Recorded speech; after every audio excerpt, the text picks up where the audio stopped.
Hi, I'm Glenn at COAF Field Team on YouTube. And this round, went to the Blue River on a cold Sunday morning to do a little fishing. Okay, we're here at the Blue, just over here, stopped at Scotty's, had to pick up some more flies. These are the ones that I don't normally tie, and they seem to produce for me. Got a mix of some, it looks like nymphs, some producers, as well as some patch rubber legs. All right, let's see how it goes today.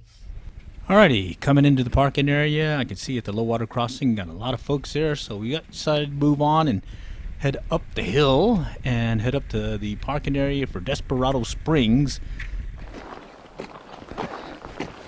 Okay, we're back. We got the TFO 6-weight on the OPSD Skagit head. I'm going to start out with a near deer, but we picked up those flies over there at Scotty's just in case. Got a walking stick or wading stick. And we're going to go see if we can get something here on the Blue. Temperatures are about 27, I think it is right now, so it's definitely chilly. Definitely chilly out there, and while on the way, decided to make some stops along the way at the various barrels or stocking locations. So here's barrel 2, and now we're on to barrel 3. It's kind of tight here. It looks very promising, just from a shore access standpoint, maybe a little tough. And that was barrel 3. We'll move on up and we continue on to the next barrel. It should be barrel number 4. And sure enough, there's the view. And again, it looks like it's going to be real tough to get to a access location. And then go on to the next spot. In this case, I decided to sidetrack and take a look at a spot that was recommended by Zach Flatt, formerly from Oklahoma, now a fly fishing guide up in New Mexico. Has some great tips on the Blue River. Do check out his site. And this is the Boulders. Arrived at barrel 5, and this is the destination where I went last trip. And I'm going to go ahead and give it a try. Really cold temperatures, so I'm anticipating it's going to be a slow bite. So I'm going to have to play it by ear. His recommendation was to try some patch rubber legs and whatnot, but I think I'm going to try that olive near deer before I mix it up. All right. We made it up here. There was no cars when we first drove up to the parking area, and then one other car drove up, but I think right now I'm the only one here, at least this section of the river. So let's see how it goes. All right, we're gonna work our way across and then kind of hang out by the sandbar. Here's that TFO 6-weight on the OPSD Skagit head.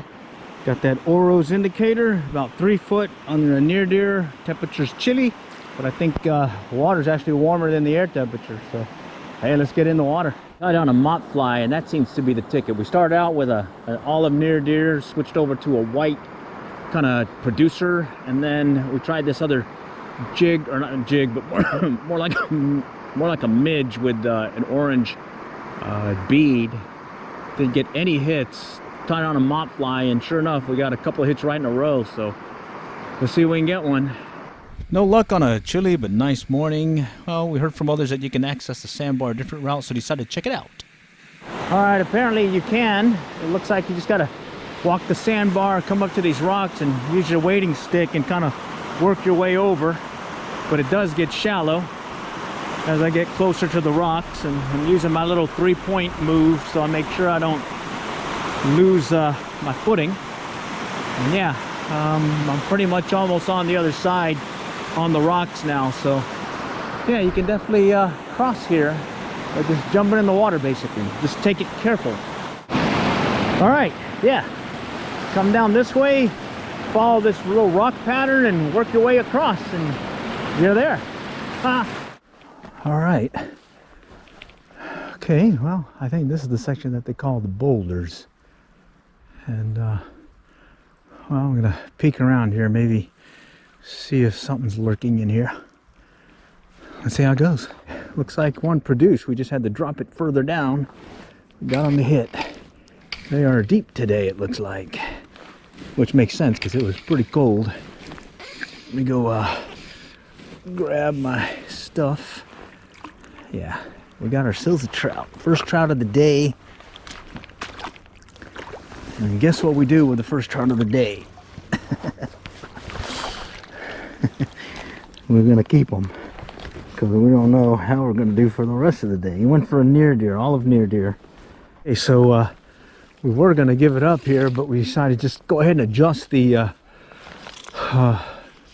depth dropped it about another 6 inches, another foot I mean, and it's just a really slow drift, letting it kind of move along bottom, and he barely hit it, took it under, and he was on. So maybe there's another one kind of lurking down there. Okay, we're just using our polarized glasses just to check out the water, see if we can see any trout movement anywhere.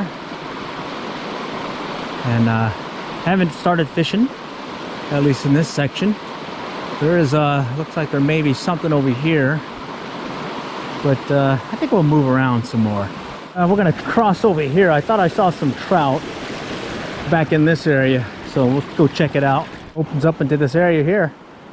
Let's go check it out. This is pretty cool. Pretty cool. I think this is what beavers do. Down at the low water crossing, Views Crossing. Let's see if we can get something here. We need 2 more to make a limit. Okay, before heading into the river itself, we're going to take a walk to the low water crossing over here at Views Crossing. We're going to take a little peek. Polarized glasses, kind of looking in the water. I can see some trout moving about. Going to go skip on to the next spot. I can see some more in these holes right here. They're definitely there. Just, well, you got to find the pattern. You got to find what's working. Definitely chilly day, so it was going to be a tough one for us. Slow it down today. All right, not a bad Sunday out here. Water's clear, much clearer than where we were up by Desperado Springs and the boulders. And say the bite's a little bit slower today, but well, maybe we can get a limit. All right, let's go check out the island. All right, they may be in that undercut. And there's another individual on the other side of the island, so we need to be careful.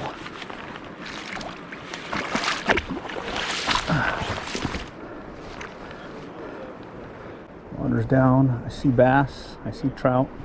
With my polarized glasses, I can clearly see some bruiser-sized trout in there, as well as a number of other trout.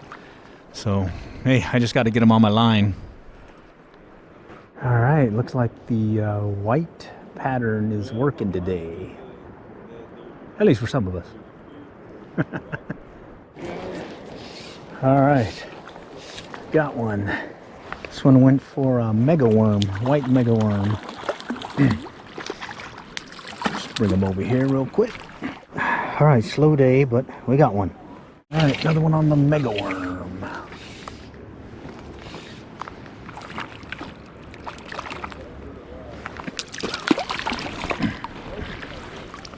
All right, there we go. Mega worms rock today. It was a good day. Ended up limiting out. All right, I think we'll do a we'll do a video on this.